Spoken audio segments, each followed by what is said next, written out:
Metro શહેરમાં વગર ઓપરેશનની મગજની નસો દબાતી હોય એની સારવાર હવે ભાવનગરમાં પણ ઉપલબ્ધ બની છે. શહેરમાં સૌપ્રથમ વખત બજુડની મહિલા પર આ પદ્ધતિએ સફળતાપૂર્વક સારવાર કરી 24 કલાકમાં દર્દીને દુખાવા મુક્ત કરાયા છે. શહેરની સ્થાનિક પેઇન મેનેજમેન્ટ હોસ્પિટલ એવી Bhavnagar pain and spine centre ખાતે સૌપ્રથમ વખત વગર ઓપરેશને ઇન્ટરવેન્શન સારવાર સફળતાપૂર્વક કરાઈ છે, જેની જાણકારી ડૉક્ટર હેતલબેન લીંબાણીએ આપી હતી.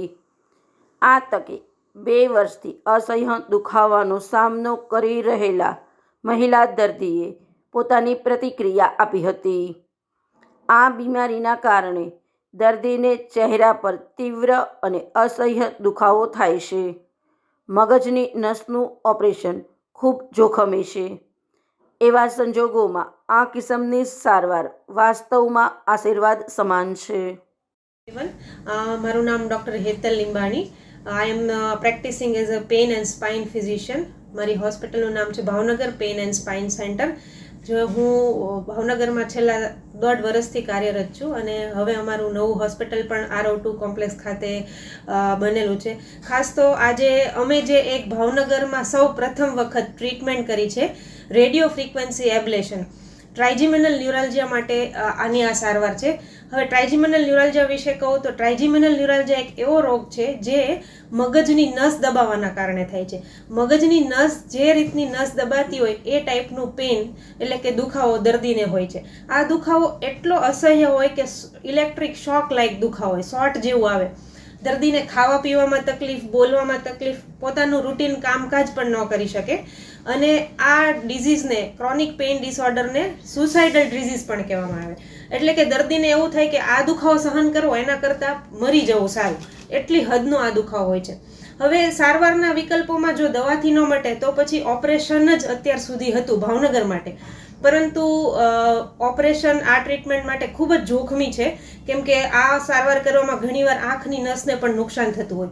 સો હવે Bhavnagar pain and spine centre ખાતે ગઈકાલે જ અમે સફળતાપૂર્વક રેડિયો ફ્રીક્વન્સી એબ્લેશન નામની એકદમ આધુનિક અને ઓપરેશન વગરની ટ્રીટમેન્ટ સફળતાપૂર્વક કરેલી છે.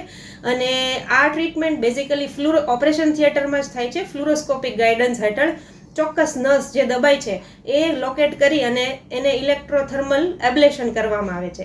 અને ખરેખર હવે ભાવનગરના દર્દીઓ માટે એક આ નવી આશાસ્પદ સારવાર for the very first time ભાવનગરમાં ઉપલબ્ધ છે. અને Bhavnagar pain and spine BPSC hospital પણ ખૂબ જ ગર્વ અનુભવે છે, કારણ કે એ અમારી આ સારવારનું સફળ પરિણામ એ અમારી હોસ્પિટલ માટે પણ સીમાચિહ્નરૂપ છે.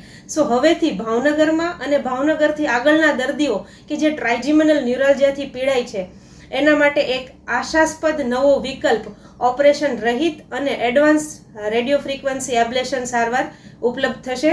તેમજ ભાવનગર પેઇન એન્ડ સ્પાઇન સેન્ટરમાં દરેક પ્રકારના મણકા, સાંધા અને દુખાવા માટેની સારવાર ઓપરેશન વગર આધુનિક ઇન્ટરવેન્શન પદ્ધતિથી ઉપલબ્ધ છે. Thank you. પેશન્ટને અમે આ સારવાર અંડર માઇલ્ડ સેડેશનની અંદર કરતા હોઈએ છીએ. તો પેશન્ટને 1 દિવસનું રોકાણ થયું હતું. જ્યારે પેશન્ટ આવ્યું ત્યારે અસહ્ય દુખાવો હતો, એટલો બધો કે ખાવાતું પણ નહોતું. પરંતુ ઇમિડિયેટલી એટલે પ્રોસિજર રેડિયો ફ્રીક્વન્સી એબ્લેશન કર્યા પછી તુરંત પેશન્ટને 70 થી 80% જેટલો દુખાવામાં રાહત થઈ. આ સારવાર ઓપરેશન થિયેટરમાં જ થાય છે. હવે સારવારમાં પેશન્ટને અમે ઓપરેશન ટેબલ પર સુડાવીએ છીએ અને અમારું એક સ્પેશિયલ સાધન હોય જેને સિયામ અથવા તો ફ્લુરોસ્કોપ કહેવામાં આવે છે. હવે એ ફ્લુરોસ્કોપને અલગ એંગલથી સેટ કરી અને જે નસ દબાય છે એ પ્રિસાઇઝ એરિયા લોકેટ કરીએ છીએ.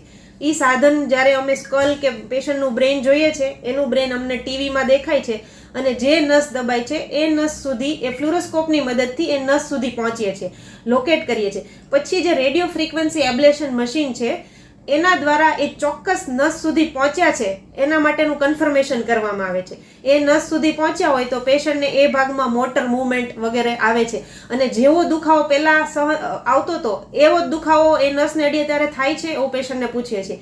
એકવાર ફ્લુરોસ્કોપમાં કન્ફર્મ કર્યા પછી, પેશન્ટ પાસે કન્ફર્મ કર્યા પછી અમે રેડિયો ફ્રીક્વન્સી એબ્લેશનની 3 સાયકલ પેશન્ટને આપીએ છીએ, જેનાથી એની જે નવ છે એ એબ્લેટ, સાદી ભાષામાં કહીએ તો નસ બળી જાય છે. બતાવો ક્યાંથી? અહીંથી તે ત્યાં જાય છે હા. શોર્ટ જેવું આવે હા અને બળે બળે તે કુદરતી પહેલા સોંઠ જેવું આવે અને આ બધું હવે દુખે છે. V2 હા. ઓકે હા હું તમને કહું તો ખ્યાલ પડે ને તમને. હા હા ઓકે હું હંસાબેન, મારું ગામ બજુડ. હા મને આ પોણા 2 વર્ષથી તકલીફ હતી. કેવી તકલીફ હતી બહુ જ તે નસું ખેંચાતી હતી, ઝટકા. ખાઈ નહોતી આપતી, આંખી બંધ થઈ જતી હતી. શોર્ટ જેવું આવે હા સોંઠ જેવું આવતું હતું. પછી સોંઠ બંધ થાય એટલે બળતરા હાલતી હતી. પછી ફરીને તો પછી એનું ઈ ચાલતું હતું. પણ હેતલબેન લીંબાથી મને સારું રિઝલ્ટ છે. આ નસ બાળી, રેડિયો ફ્રીક્વન્સી એબ્લેશન હા નસ બાળી. અહીંયાથી સાધન હા. પહોંચાડીને હા તો એનાથી મને સારું દુખાવો બધો બંધ છે. અત્યારે શોર્ટ જેવું બંધ થઈ ગયું હા હા હાવ બંધ છે. કેટલું ફેર છે હાવ બંધ. સાવ સરસ હા